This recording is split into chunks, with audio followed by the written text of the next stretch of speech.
Good morning, students. Welcome to Surya Vidyaniketan, Giddalur. This video for class 7th students. Dear students, previously we discussed about autotrophic nutrition in plants. How does the plants prepare their food? By the process of photosynthesis. Already we discussed about that photosynthesis. By the process of photosynthesis, the green plants prepare their food. Okay, there are the four factors are essential. One is carbon dioxide, water, sunlight, and chlorophyll. In the presence of these four, they can prepare their food. So that's why the plants are called autotrophs. Okay, here the plants prepare their food and they are stored in their different parts of the plant. Here, when the iodine solution is put on a leaf, it should be turned blue if starch is present. When okay, here when we put that iodine solution, okay, that turns into blue black color. It is indication for they contains that starch.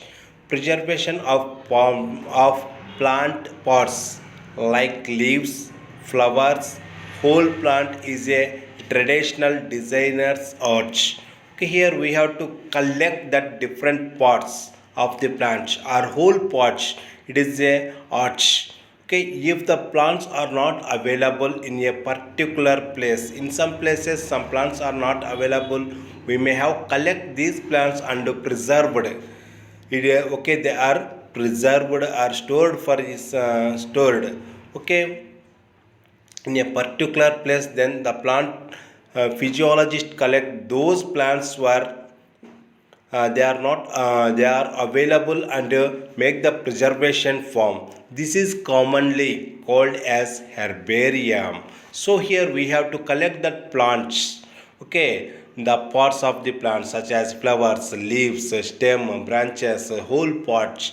Okay, this one is called herbarium. Okay, plants produce sugars first in the process of photosynthesis, simply we called as the glucose, as we shown in that equation. Okay, here which is converted into the starch. This glucose or sugars are converted into the starch. Then other compounds as well. Okay, not only the plants not only produce that carbohydrates, starch. Okay, they also produce that proteins, fats, etc. Okay, but plants need other elements, other nutrient elements to do this. For example, proteins. Okay, protein synthesis then required that nitrogen.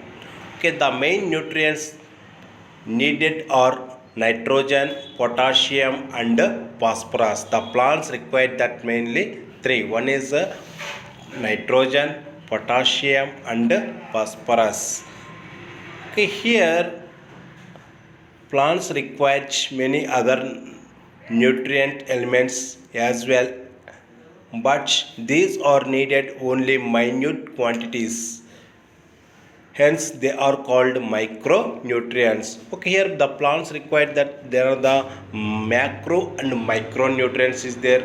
NPK, nitrogen, phosphorus, and potash, they are mainly essential for the plant growth.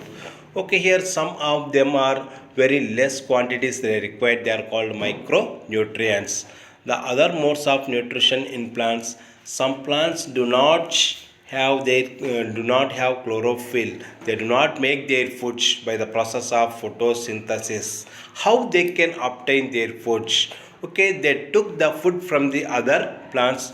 Okay, here uh, some plants, okay, not all plants, in some plants do not make their foods by the process of photosynthesis. They depend upon others organisms, such are called heterotrophs. Okay, here in the previously we discussed about that autotrophs. Autotrophs means they prepare their foods themselves. Here heterotrophs, hetero means they depend upon others. Those organisms they depend upon others, they are called heterotrophic nutrition.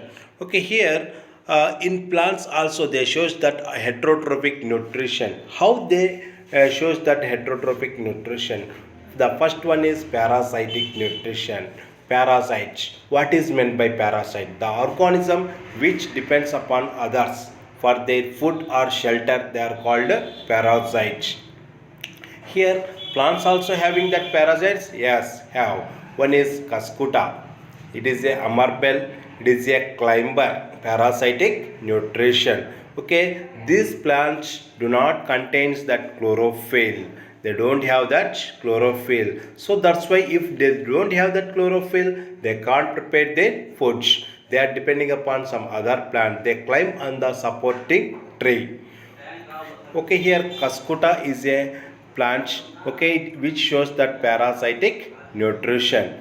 Okay, here they can't synthesize their foods, they are depending upon other plants. It is a parasitic plant, it is a climber, it is depending upon some other plants, it is depending upon host plant. Okay, parasite and host. What is parasite? Parasite is means the organism which depends upon others. The organism which depends upon others, they are called parasite. Okay, the organism which provide food and shelter to the parasite is called host.